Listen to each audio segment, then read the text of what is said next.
Welcome to the channel modern basic knowledge. Today our lecture is on free radical. Free radical क्या होता है, कैसे ये damage करता है सेल्स को, कैसे ये फॉर्म्ड होता है, वो सब हम इस लेक्चर में पढ़ेंगे। और फ्री रेडिकल से रिलेटेड हमने वीडियो लेक्चर जो है glucose 6 phosphate dehydrogenase deficiency anaemia में पहले हमने पढ़ा था और इसको हम नाउ कंटिन्यू करते हैं। Electrons in an atom present in space called the orbital. मतलब इलेक्ट्रॉन जो होते हैं एटम के अंदर, जैसे एटम है ये, इसके ऑर्बिटल में इलेक्ट्रॉन्स प्रेजेंट होते हैं, ठीक है, और ये पेयर्ड में प्रेजेंट होते हैं। तो एक इलेक्ट्रॉन जब रिमूव हो जाता है, किसी भी कारण की वजह से रिमूव हो गया है, तो ये अनपेयर्ड इलेक्ट्रॉन यहाँ पे बचा है, तो ये पेयर्ड होने चाहिए, तो और ये अनपेयर्ड बचा है, तो इसकी वजह से फ्री रेडिकल वहाँ पे जनरेट होते हैं। तो हर एक ऑर्बिटल जो होता है वो कंटेन करता है डिफरेंट पेयर ऑफ इलेक्ट्रॉन्स। मतलब कि जैसे यहाँ पे 2 इलेक्ट्रॉन्स यहाँ पे हैं और 2 इलेक्ट्रॉन्स यहाँ पे हैं, तो एक पेयर ऑफ इलेक्ट्रॉन्स यहाँ पे रिमूव हो गया है और एक पेयर बचा है, तो एक पेयर में यहाँ सिंगल बचा है इलेक्ट्रॉन, तो इसकी वजह से यहाँ पे फ्री रेडिकल जनरेट हो गया है। और आउटर ऑर्बिट में ये मेनली जनरली देखने को मिलता है। तो फ्री रेडिकल जो होता है उसकी हैबिट होती है कि वो इलेक्ट्रॉन्स को चुरा ले अदर मॉलिक्यूल से, जहाँ से भी जिससे भी कॉन्टैक्ट में जाएगा। तो जैसे कि न्यूक्लियस के कॉन्टैक्ट में जाता है तो वहाँ पे उसके इलेक्ट्रॉन को चुरा लेगा, तो वहाँ का ऑक्सीडेशन करा देगा, तो न्यूक्लियस को डैमेज कर देगा। ऐसे ही सेल मेम्ब्रेन्स को लिपिड से का ऑक्सीडेशन करा देगा, वहाँ के इलेक्ट्रॉन्स को चोरी कर लेगा। क्योंकि फ्री रेडिकल्स के पास हमने अभी पढ़ा है कि पेयर्ड में इलेक्ट्रॉन्स में एक इलेक्ट्रॉन्स चले गया है तो उसको वापस से लाना है वहाँ पे, तो वो स्टील कर लेता है नियर बाय सेल से, और जिसकी वजह से क्या होता है सेलुलर इंजरी देखने को मिलेगी। क्योंकि उसका सेल्स का पर्टिकुलर सेल का जहाँ पे वो स्ट्राइक करेगा उसको वो ऑक्सीडेशन करा देगा। तो जैसे कि स्ट्रक्चर में देख सकते हैं एटम के पास ये ऑर्बिटल्स में, आउटर ऑर्बिटल्स में इलेक्ट्रॉन्स जो होगा वो रिमूव हो गया है यहाँ पे, और फिर ये स्टील करने की कोशिश करेगा। नाउ हम पढ़ते हैं कि जो फ्री रेडिकल जो होते हैं हमारी बॉडी के अंदर जनरेट होते हैं फिजियोलॉजिकली भी और पैथोलॉजिकली भी। तो अब पहले हम पढ़ेंगे फिजियोलॉजिकली कैसे डैमेज करते हैं। मतलब फिजियोलॉजिकली ये नॉर्मल मेटाबॉलिक प्रोसेस को ये डैमेज करते हैं और पैथोलॉजिकली ये सम डिसीज़ की वजह से होते हैं। तो फिजियोलॉजिकली हम देखते हैं कि सेलुलर रेस्पिरेशन, जब ऑक्सीडेशन फॉस्फोराइलेशन होता है, ये नॉर्मल प्रोसेस हमारी बॉडी के अंदर होता है। इस प्रोसेस में क्या होता है एटीपी का जनरेशन होता है, मतलब एटीपी का फॉर्मेशन वहाँ पे होता है।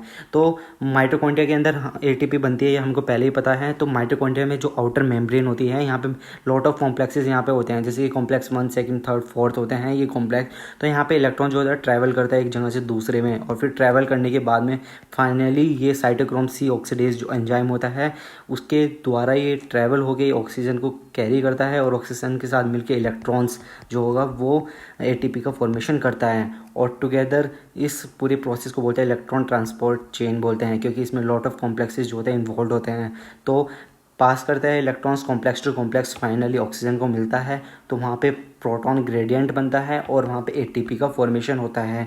तो फाइनल स्टेप जो होता है इस प्रोसेस का, इसमें साइटोक्रोम ऑक्सीडेज एंजाइम प्रेजेंट है, ये हमने पहले ही पढ़ा था, 4th एंजाइम जिसको बोलते हैं, जो ऑक्सीजन को ट्रांसफ़र करके एटीपी का फॉर्मेशन करेगा। तो नॉर्मली ये कैसे कैसे फ्री रेडिकल का फॉर्मेशन होता है वो हम मॉलिक्यूलर लेवल में देखते हैं। जैसे कि ऑक्सीजन को इलेक्ट्रॉन मिलता है, ठीक है, और एटीपी बनाता है, तो ऑक्सीजन को कितने मैक्सिमली इलेक्ट्रॉन्स चाहिए वो हम देखते हैं। ऑक्सीजन को नॉर्मली 4 इलेक्ट्रॉन्स की ज़रूरत पड़ती है वाटर की फॉर्मेशन करने के लिए और एटीपी की फॉर्मेशन करने के लिए। क्योंकि इलेक्ट्रॉन जैसे कि 4 इलेक्ट्रॉन को ये लेगा, ठीक है, इस प्रोसेस के अंदर, तो H मिलके हाइड्रोजन आयन मिलके वहाँ पे वाटर का फॉर्मेशन करते हैं, 2 वाटर के मॉलिक्यूल बनाते हैं। तो अगर एक भी इलेक्ट्रॉन की कमी हो गई है तो इसके पास अनपेयर्ड इलेक्ट्रॉन बच जाते हैं ऑक्सीजन मॉलिक्यूल के पास में, और वहाँ पे फ्री रेडिकल जनरेट हो जाता है। तो जैसे कि हम देखते हैं अगर एक इलेक्ट्रॉन की कमी हो गई है तो उसको सुपर ऑक्साइड आयन बोलेंगे, क्योंकि वहाँ पे 3 इलेक्ट्रॉन तो उसको मिल गए हैं ऑक्सीजन मॉलिक्यूल को, लेकिन 1 इलेक्ट्रॉन की कमी हो गई है तो उसको सुपर ऑक्साइड बोलेंगे। अगर 2 इलेक्ट्रॉन की कमी हो गई है तो उसको पेरोक्साइड आयन बोलते हैं, अगर 3 की हो गई है तो हाइड्रोक्सिल रेडिकल इसको बोलते हैं। तो इस तरह से पर्टिकुलरली होगा सब में फ्री रेडिकल का फॉर्मेशन ही सारी की सारी प्रोसेस के अंदर। फिर हम देखते हैं कि इनको कलेक्टिवली क्या बोला गया है, रिएक्टेंट ऑक्सीजन स्पीसीज बोलते हैं इनको, क्योंकि ये ऑक्सीजन जो होगा वो फ्री रेडिकल डैमेज कर रहा है रिएक्टिव हो गए, तो रिएक्टिव ऑक्सीजन स्पीसीज इनको बोला गया है तीनों को, सुपर ऑक्साइड को भी, हाइड्रोजन पेरोक्साइड को भी, और हाइड्रोक्सिल रेडिकल को भी। नाउ हम जल्दी जल्दी पढ़ते हैं ताकि वीडियो ज़्यादा लंबी ना बने। तो पैथोलॉजिकल कंडीशन हम देखते हैं कि इन्फ्लामेशन फैगोसाइट्स के द्वारा होता है। तो जैसे फैगोसाइट जैसे मैक्रोफेजेस होते हैं तो ये क्या करते हैं, फैगोसाइटोसिस करते हैं, मतलब कि इंगल्फ कर लेते हैं पैथोजन को अपने अंदर। तो पैथोजन को इंगल्फ करने के बाद में वहाँ पे एक एंजाइम रिलीज करते हैं फैगोसाइट, जिसको बोलते हैं NADPH ऑक्सीडेज एंजाइम, ठीक है। और फिर ये एंजाइम जो होता है वो एक्टिवेट होता है अनदर एंजाइम से जो लाइसोसोम रिलीज करता है, ठीक है, जिसकी वजह से NADPH का ऑक्सीडेशन होता है। और ऑक्सीडेशन जब NADPH करता है तो 2 इलेक्ट्रॉन्स को लूज करता है। तो हमने पहले ही पढ़ा था कि फ्री रेडिकल जनरेट होते हैं जब कोई मॉलिक्यूल इलेक्ट्रॉन्स को लूज कर दे या गेन कर ले। तो यहाँ पे NADPH ने ऑक्सीडेशन के थ्रू, ठीक है, ये नॉर्मल फिजियोलॉजिकल प्रोसेस होता है, मतलब पैथोलॉजिकल प्रोसेस में ये फिजियोलॉजिकल प्रोसेस है कि यहाँ पे फैगोसाइट्स जो होंगे वो रिलीज करते हैं एंजाइम NADPH, और NADPH जो होगा वो क्या करेगा, ऑक्सीडाइज करके 2 इलेक्ट्रॉन्स को लूज कर देगा और 2 इलेक्ट्रॉन्स को ऑक्सीजन मॉलिक्यूल ले लेंगे। तो ऑक्सीजन की ज़रूरत पड़ेगी, अगर ऑक्सीजन को 4 इलेक्ट्रॉन मिलते हैं तो वो वाटर की फॉर्मेशन कर लेगा, लेकिन यहाँ पे तो उसको 2 ही इलेक्ट्रॉन्स मिले हैं, तो यहाँ पे इलेक्ट्रॉन्स की फॉर्मेशन ना करके ये सुपर ऑक्साइड आयन की फॉर्मेशन करेगा। तो सुपर ऑक्साइड आयन में 2 हाइड्रोजन मिलके ये क्या बना लेंगे, पेरोक्साइड, हाइड्रोजन पेरोक्साइड की फॉर्मेशन कर लेंगे। तो अगर 2 इलेक्ट्रॉन और मिल जाते तो वाटर की फॉर्मेशन हो जाती, लेकिन पैथोलॉजिकल प्रोसेस में सिर्फ 2 इलेक्ट्रॉन मिलते हैं तो ऑक्सीडेशन के थ्रू। तो ये प्रोसेस जो होता है प्रोड्यूसिंग सुपर ऑक्साइड आयन को, इसको बोलते हैं रेस्पिरेटरी बर्स्ट। फिर फैगोसाइट जो होते हैं उनके पास अनदर एंजाइम होता है, निट्रिक ऑक्साइड सिंथेज एंजाइम होता है। तो ये निट्रिक ऑक्साइड सिंथेज क्या करता है, नाइट्रिक ऑक्साइड का फॉर्मेशन करता है और ये किल करता है पैथोजन को। कैसे कैसे किल करता है, नाइट्रिक ऑक्साइड जो होगा ये भी मतलब क्या करेगा, मतलब मैक्रोफेजेस होते हैं वो कैसे किल करते हैं बैक्टीरिया को, बैक्टीरिया के सेल को कैसे लाइज करते हैं, वो भी फ्री रेडिकल जनरेट करके करते हैं। तो जैसे कि इसमें नाइट्रोजन ऑक्साइड के थ्रू करेंगे। नाइट्रोजन ऑक्साइड की जब फॉर्मेशन होता है तो ये नाइट्रोजन ऑक्साइड जो होगा वो रिएक्ट कर लेता है सुपर ऑक्साइड आयन से जो पहले फॉर्म्ड हो रहा था, ठीक है, ऑक्सीडेशन से NADPH के। तो ये दोनों मिलके ONOO नेगेटिव का फॉर्मेशन करें, जिसको बोलते हैं पेरोक्सीनिट्रेट फ्री रेडिकल। और ये पेरोक्सीनिट्रेट फ्री रेडिकल जो होंगे वो न्यूक्लियस को डैमेज कर देते हैं पैथोजन के, और सेल मेम्ब्रेन को भी डाउन कर देते हैं। फाइनली जो होता है फ्री रेडिकल डैमेज होकर वहाँ पे अपनी सेल्स भी डैमेज होती है और पैथोजन की जो सेल्स होगी वो भी डैमेज हो जाती है। फाइनली हम देखते हैं कि फ्री रेडिकल अदर वे में कैसे जनरेट होते हैं, जैसे कि एक्सपोजर होता है आयनाइजिंग रेडिएशन से। आयनाइजिंग रेडिएशन जैसे कि UV लाइट से जनरेट हो सकते हैं, एक्सरे से हो सकते हैं। जैसे कि UV लाइट जो होती है जब ये हमारी बॉडी के अंदर जाती है तो ये पेनिट्रेट कर लेती है स्किन को, अंदर वाटर मॉलिक्यूल में ये स्ट्राइक करती है, तो वाटर मॉलिक्यूल जो होता है वो ऑक्सीडाइज हो जाता है, ये इलेक्ट्रॉन्स को रिलीज कर देता है। तो इलेक्ट्रॉन्स को रिलीज कर देगा तो यहाँ पे फ्री रेडिकल बनेगा, ऑफ कोर्स सी बात है। तो OH फ्री रेडिकल यहाँ फॉर्मेशन हो जाता है, तो ये फ्री रेडिकल भी डैमेज करता है हमारी सेल्स को। फिर फाइनली हम देखते हैं कि अगर कॉपर और आयरन का एक्यूमुलेशन ज़्यादा हो रहा है बॉडी के अंदर, इनका फॉर्मेशन ज़्यादा होता है तो तब भी फ्री रेडिकल बनते हैं, ठीक है ना। तो यूजुअली क्या होता है, इनको अगर आयरन के से फ्री रेडिकल बन रहा है तो उसको फेंटन रिएक्शन बोलते हैं। ये कैसे होता है कि आयरन जो होगा वो अगर ज़्यादा से ज़्यादा एक्यूमुलेशन होता है तो peroxide ion, hydrogen peroxide ion जो होगा इसके साथ रिएक्शन करते हैं और Fe ट्राइपॉजिटिव की फॉर्मेशन करते हैं और वहाँ पे हाइड्रोक्सिल फ्री रेडिकल की फॉर्मेशन होती है। तो वहाँ पे फिर क्या होता है कि Fe ट्राइपॉजिटिव जो होगा वापस से Fe डाइपॉजिटिव में कन्वर्ट हो जाता है वापस से, लेकिन फिर से फ्री रेडिकल बनाता है जिसको मिलते हैं हाइड्रोजन पेरोक्साइड फ्री रेडिकल बनता है। तो ये साइकिल जो होती है एंडलेस लूप की तरह ये रिपीट होती जाती है, जिसकी वजह से फ्री रेडिकल बार बार बनते जाते हैं ओवर द टाइम और स्लोली डैमेज करते हैं सेल्स को, वेरियस ऑर्गन को, और जिसकी वजह से सेल की डेथ हो जाती है और टिश्यू फिब्रोलिसिस हो जाता है। फाइनली फ्री रेडिकल जो होंगे यहाँ पे भी इस तरह से आयरन के या कॉपर के एक्यूमुलेशन की वजह से भी हमारे टिश्यू या सेल्स का डेथ करते हैं। तो फ्री रेडिकल जो होंगे वो अदर प्रोड्यूस करते हैं इश्कीमिया भी। इश्कीमिया मतलब कि ब्लड सप्लाई नहीं मिल पाएगा पर्टिकुलर ऑर्गन को। तो इश्कीमिया इंजरी होने की वजह से भी वहाँ पे क्या होगा, माइटोकॉन्ड्रिया के अंदर क्या प्रोसेस होता है, वहाँ पे फ्री रेडिकल जनरेट होने स्टार्ट हो जाते हैं। तो फ्री रेडिकल जनरेट होने स्टार्ट हो जाते हैं और फिर फाइनली उसमें रीपरफ्यूजन हो जाएगा, ऑक्सीजन वापस से मिल जाएगा इसको प्रॉपर। तो यहाँ पे ऑक्सीजन जो होगा, जैसे कि देखो ये पर्टिकुलर ऑर्गन में यहाँ पे ब्लड सप्लाई रुक गई, ब्लॉकेज हो गया, तो माइटोकॉन्ड्रिया को वहाँ पे ऑक्सीजन नहीं मिल पाएगा, ठीक है, ऑक्सीजन नहीं मिल पा रहा, तो यहाँ माइटोकॉन्ड्रिया जो होगा वो जनरेट करने लगेगा फ्री रेडिकल्स।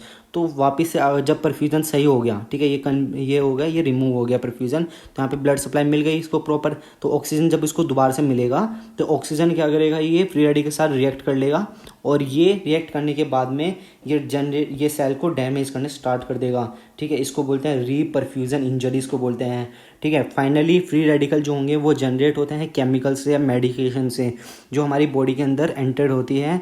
और मेडिकेशन जब हम लेते हैं वो लीवर पे जाके अपना मेटाबॉलिज्म करती है, तो वहाँ पे लीवर जो होगा ब्रेक डाउन करती है, जैसे कि ड्रग का एसिटामिनोफेन जिसको टेलोनॉल भी बोलते हैं, इसको ये ब्रेक डाउन करती है ये, तो वहाँ पे भी lot of free radical generate होते हैं। फिर फाइनली लीवर की सेल्स को डैमेज करने स्टार्ट करते हैं फ्री रेडिकल्स। तो कुछ नॉर्मल मेडिसिन भी क्या होगी, ये जनरेट करते हैं फ्री रेडिकल, हमारी बॉडी के लिए हार्मफुल होती है इस तरह से। और फिर सेवरल डिफेंस मैकेनिज्म हमारी बॉडी के अंदर इनको चेक करते रहते हैं। जैसे कि पहला डिफेंस मैकेनिज्म हम देखते हैं एंटीऑक्सीडेंट्स। ये हमारी बॉडी के अंदर क्या करते हैं, विटामिन ए हो गया, विटामिन सी, विटामिन ई हो गया, एंटीऑक्सीडेंट होते हैं। ये क्या करते हैं, न्यूट्रलाइज कर देते हैं फ्री रेडिकल को, क्योंकि ये इलेक्ट्रॉन को डोनेट कर देते हैं, ठीक है, फ्री रेडिकल में, और फिर वहाँ पे उनको न्यूट्रलाइज कर देते हैं, ठीक है। फिर अनदर मॉलिक्यूल हमारी बॉडी के अंदर जो होता है, जो एंटीऑक्सीडेंट होता है, वो होता है ग्लूटाथियोन। ये मॉलिक्यूल जो होता है ये क्या करता है, जैसे पेरोक्साइड फ्री रेडिकल होता है ये, तो इसको ये इलेक्ट्रॉन दे देगा, और ये इलेक्ट्रॉन देने के बाद में इसको न्यूट्रलाइज कर देगा, फ्री रेडिकल को डैमेज इंजरी को प्रिवेंट करता है। तो ग्लूटाथियोन जब इसको दे देगा तो खुद ही ये क्या हो गया है, ऑक्सीडाइज हो गया। तो इसको ग्लूटाथियोन को परफॉर्म करने के लिए, फंक्शनल रहने के लिए रिड्यूस फॉर्म में होना बहुत इंपॉर्टेंट होता है, रिड्यूस स्टेट में रहना। तो इसको दोबारा से रिड्यूस स्टेट में होने के लिए वहाँ पे G6PD एंजाइम होता है, ग्लूकोज 6 फॉस्फेट डिहाइड्रेज एंजाइम होता है, ठीक है। और वहाँ पे इसको एक और एंजाइम होता है ग्लूटाथियोन रिडक्टेज एंजाइम। तो ये ग्लूटाथियोन रिडक्टेज जो होगा वो रिड्यूस करता है ग्लूटाथियोन को, ग्लूटाथियोन जो होगा वो न्यूट्रलाइज करता है किसको, हाइड्रोजन पेरोक्साइड फ्री रेडिकल को। तो ग्लूटाथियोन रिडक्टेज एंजाइम जो होगा इसको भी कौन देगा, G6PD इलेक्ट्रॉन देगा, ठीक है। वेरियस NADPS से NADP कन्वर्ट करके रिएक्शन से होता है ये। तो फाइनली वहाँ पे जब G6PD इलेक्ट्रॉन दे देता है NADPH रिडक्टेज को, तो वो क्या होगा, ऑक्सीडाइज में कन्वर्ट हो जाता है, ऑक्सीडाइज G6P में कन्वर्ट हो जाता है। और ये G6P ऑक्सीडाइज जो होता है वो रेडिली सप्लाई होता है स्टार्विंग स्टेट में, ठीक है, ये मॉलिक्यूल। फिर अदर डिफेंस मैकेनिज्म हम देखते हैं मेटल कैरियर प्रोटीन। तो मतलब कि जब मेटल कैरियर प्रोटीन जो होती है जी, ये कैरी करती हैं मेटल आयन को, जैसे कि आयरन को, कॉपर को, ये कैरी करती है पर्टिकुलर ये प्रोटीन। तो जब तक इनके अंदर ये रहेंगे मेटल्स, तब तक ये सिक्योर्ड रहते हैं। तो ये ट्रांसपोर्ट भी करते, स्टोर भी करते, तब तक ये रहेंगे, तब तक ये स्टोर सेफ रहेंगे, ठीक है। इनमें फ्री रेडिकल जनरेट नहीं होगा, जैसे ट्रांसफेरिन हो गया है और सेलुलोप्लाज्मिन होता है, ठीक है। तो फ्री रेडिकल स्कैवेंजिंग एंजाइम जो होते हैं ये भी क्या करते हैं, फ्री रेडिकल को हार्मलेस सब्सटेंस में कन्वर्ट करते हैं, जिसको बोलते हैं वाटर में कन्वर्ट कर देते हैं, ठीक है। ये एंजाइम कौन कौन से होते हैं, जैसे कि सुपर ऑक्साइड डिसम्यूटेट होगा, ये क्या करेगा, जिस सुपर ऑक्साइड फ्री रेडिकल है इसको कन्वर्ट करा देगा हाइड्रोजन पेरोक्साइड में। फिर हाइड्रोजन पेरोक्साइड में साइटोप्लाज्म के अंदर एक एंजाइम होता है ग्लूटाथियोन पेरोक्सिडेज एंजाइम, ये हाइड्रोजन पेरोक्साइड को वाटर में कन्वर्ट करा देगा। दूसरा एंजाइम पेरोक्सिसोम में होता है, जो कैटेलेज एंजाइम होता है, ये भी क्या करता है, हाइड्रोजन पेरोक्साइड को मतलब फ्री रेडिकल को वाटर में कन्वर्ट करा देता है। तो ये एंजाइम इनको बोलते हैं स्कैवेंजिंग एंजाइम इनको बोलते हैं। फाइनली फ्री रेडिकल जो होते हैं अगर ज़्यादा हमारे डिफेंस मैकेनिज्म में भारी पड़ रहे हैं, ठीक है, तो इसकी वजह से सेल डैमेज होते हैं, वहाँ पे स्टार्ट हो जाती है। और फ्री रेडिकल जो होते हैं वो रिएक्ट करते हैं लिपिड मेम्ब्रेन से भी, और वहाँ को ऑक्सीडाइज कर देते हैं, और फाइनली लिपिड मेम्ब्रेन की भी वहाँ पे इंजरी कर देते हैं। और न्यूक्लियस पे जाएंगे तो ऐसे ही उसको न्यूक्लियस को ऑक्सीडाइज करके वहाँ पे भी इंजरी कर देते हैं। तो फ्री रेडिकल जो होंगे वो क्या करते हैं, ऑक्सीडेटिव मॉडिफिकेशन करते हैं प्रोटीन को, तो प्रोटीन को भी वो डैमेज कर देते हैं। तो अफेक्ट एंजाइम फंक्शन, तो जिसकी वजह से क्या होता है, देखो अगर प्रोटीन का मॉडिफिकेशन हो गया है तो प्रोटीन जो होती है यूजुअली एंजाइम जो होते हैं प्रोटीन से मिलकर बनते हैं, तो प्रोटीन जो होगी उसका भी फंक्शन, एंजाइम का फंक्शन भी अफेक्ट हो जाता है, जिसकी वजह से भी बहुत प्रॉब्लम देखने को मिलती है। और अगर डीएनए का ऑक्सीडेशन कर रहा है तो वहाँ पे क्या होगा, स्ट्रैंड में जो डीएनए की स्ट्रैंड होती है वो ब्रेक हो जाती है, और क्योंकि फ्री रेडिकल वहाँ पे जाएगा उसको ज़रूरत पड़ेगी, वो स्टील करने की कोशिश करता है इलेक्ट्रॉन्स को, तो उसको ज़रूरत पड़ेगी तो वो म्यूटेशन इंड्यूस कर देगा, जिसकी वजह से कैंसर का रिस्क भी इंक्रीज़ रहता है। Thank you. वीडियो अच्छी लगी तो लाइक और सब्सक्राइब कीजिए और शेयर कीजिए।